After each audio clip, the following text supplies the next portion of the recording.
monkeys, and this you have a wide range of species from the putty nose or the crown guenon. These are the common ones that people know.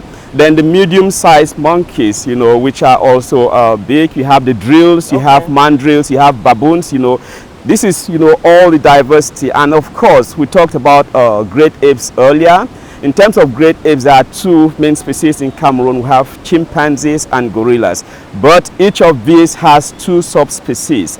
For the chimpanzees, we have the central chimpanzee in the Congo Basin, and Cameroon is part of the Congo Basin. And for the Nigeria-Cameroon chimpanzee in the north of the Sanagadas in the Gulf of Guinea rainforest, you have the Nigeria-Cameroon chimpanzee.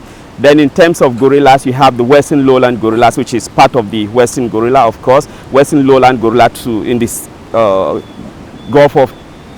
the Congo Basin. And in the Gulf of Guinea, towards the Nigeria-Cameroon border, you have what we call the cross river gorilla. So there's a huge diversity. Yes, probably you already mentioned some of the areas where they are found, but I would really like for someone who is watching who may not understand these things, can you tell us some of the forest blocks in Cameroon that pride themselves in hosting this species? I said earlier that Cameroon is small but hosts this diversity of primate species, and I think all that is linked to the different ecological regions that we find in Cameroon. I talked earlier of the Congo Basin south of the Sanaga River. This is really a key area. Then north of the Sanaga River, we have the Congo, the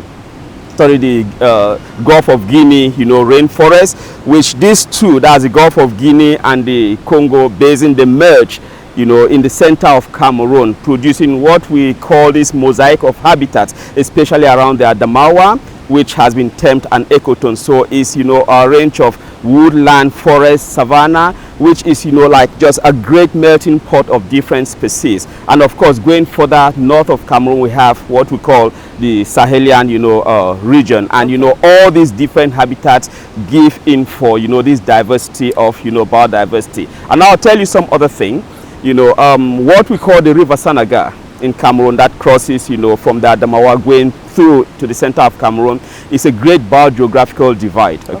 So we have different species, that have evolved on either side, and this is so true of primates. You have sister species, like mandrills are found south of the Sanaga River, while drills are found north of the Sanaga River. I talked of Western central chimpanzees and Nigeria-Cameroon chimpanzees. Gorillas are the same. We have red-eared monkeys are found, north, while south of it we find red-tailed monkeys. So this gives for that diversity. You've really been able to really explain, about the different types of primates and where they are found, and it really gives a picture of how diverse Cameroon's biodiversity is and where they are located. But now, there are people who are watching this program who are getting to understand about primates, and but they may not understand what is the importance of primates, especially in the ecosystem.